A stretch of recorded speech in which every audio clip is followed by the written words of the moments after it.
qual protocolo de cortejo você utiliza? Ai, cortejos, cortejos e cortejos, né? Essa é sempre uma preocupação. E eu, às vezes, me pergunto, Nanda, por que se preocupar tanto com cortejo, se nós temos tantas outras coisas importantes dentro do planejamento e do dia do casamento? O cortejo nada mais é do que uma coreografia, digamos assim, importantíssimo, tá? Não tô dando importância, relevância a esse item, não. Eu tô dizendo que é algo que é padrão, que você pode seguir, que vão ter noivos, que inclusive hoje eu acho que quebrou um pouco dessa questão do protocolo, apenas para algumas religiões, porque, por exemplo, o judaico, os casamentos judaicos, eles têm um ritual próprio, né?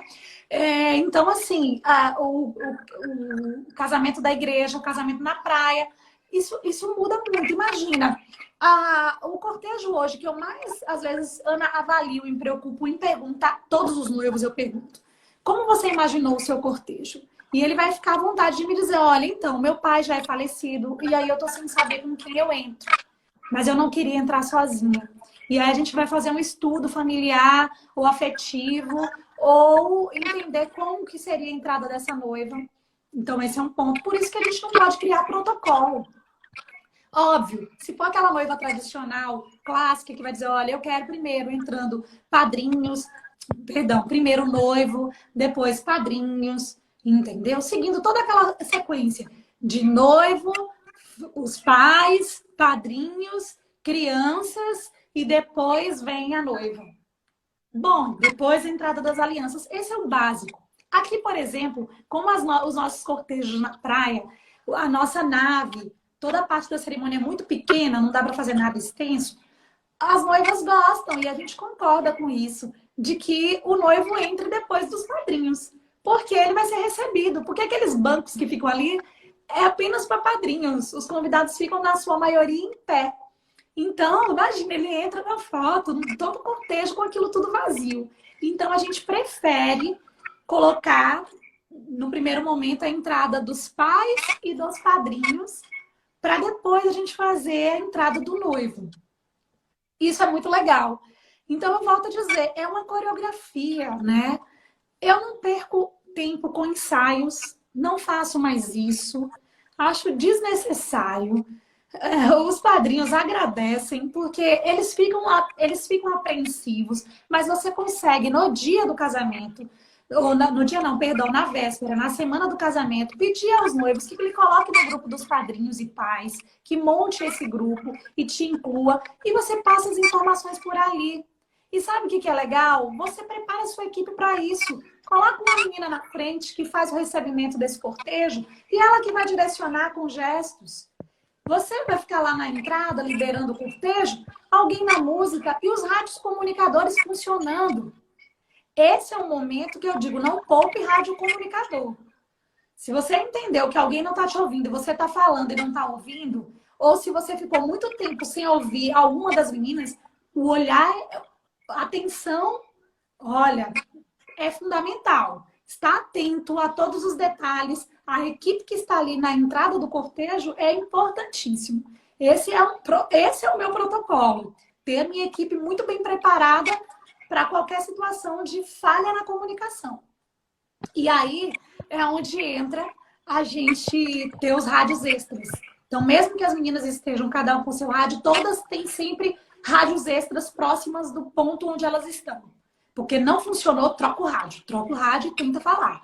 E se a outra percebeu que não está conseguindo a conexão de comunicação da menina que está na música com quem está lá liberando o cortejo, automaticamente essa que está livre, que não está no momento que ela precisa estar em ação, ela corre e avisa, olha, deu algum problema no rádio de fulana, mas o noivo já chegou, pode liberar o cortejo. Então tem essa comunicação.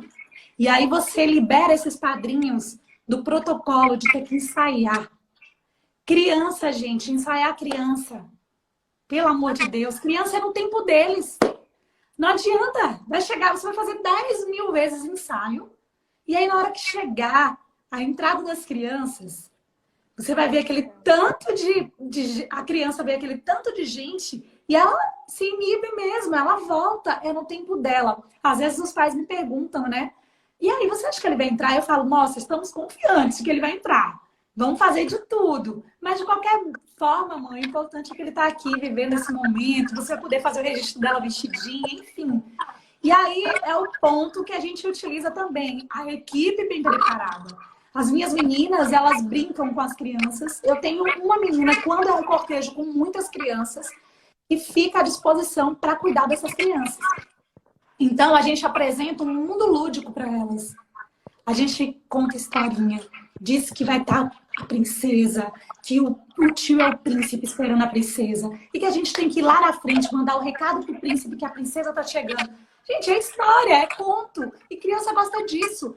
Não imponha. E eu tenho isso como um trauma, tá, Nanda? Vou contar essa história assim bem rapidinho aqui. No aniversário, no casamento da minha irmã, eu não era cerimonialista ainda. No casamento da minha irmã, uma cerimonialista, a cerimonialista que a minha irmã contratou, meu filho tinha 2 anos. E ele estava super empolgadinho para entrar, ele ia entrar com as alianças. E tinha um Santo Antônio, estava naquela época, aquela febre da aliança aí do Santo Antônio. E o Luiz Gustavo estava super entusiasmado de entrar. Ensaiou, brincou, enfim. O que aconteceu? A cerimonialista, ela não teve o cuidado no tratar com o Luiz Gustavo. E eu era madrinha, eu já tinha entrado e deixei ele com ela. Ele ficou... Aí alguém veio da assessoria, da equipe dela e entregou o bonequinho pro Luiz. Ele achou o máximo o bonequinho e ficou feliz com o bonequinho na mão para poder entrar. A cerimonialista veio e falou, não é a hora das alianças, quem deu o bonequinho para ele? Tomou o bonequinho da mão dele. Pronto, ela ali bloqueou o Luiz Gustavo. Ele não entrou. E precisou eu sair de lá da frente. Minha irmã, ele não vai entrar, ele tem que entrar. E foi aquela coisa toda. E eu não podia sair porque eu era madrinha. Aí uma segunda irmã foi, pegou ele e entrou. Podia ser linda a entrada do Luiz Gustavo, mas infelizmente não houve o saber lidar nesse momento da cerimonialista com aquela criança, com o meu filho. E eu levei isso para a vida e para o meu trabalho. Então eu tenho muito cuidado com as crianças. Elas ficam encantadas com a gente. Olha, e o mais engraçado, outra coisa também. Me perguntaram hoje lá sobre material que leva na caixa do cerimonial. E aí eu falei assim, leve tudo. E você vai começar a ver em vários momentos que você vai precisar aumentar ainda mais essa caixa. Uma vez eu prometi para uma criança, se você entrar, a tia promete, qual o doce que você mais gosta? Ela, eu gosto do chocolate. Então eu falei, você vai ter esse chocolate. O que aconteceu? Eu achei que ela ia esquecer. Ela entrou, Nanda. Quando ela saiu, primeira coisa que ela veio, ela vai pedir o chocolate. E o pai falou assim, providencia, porque ela não vai te dar sossego.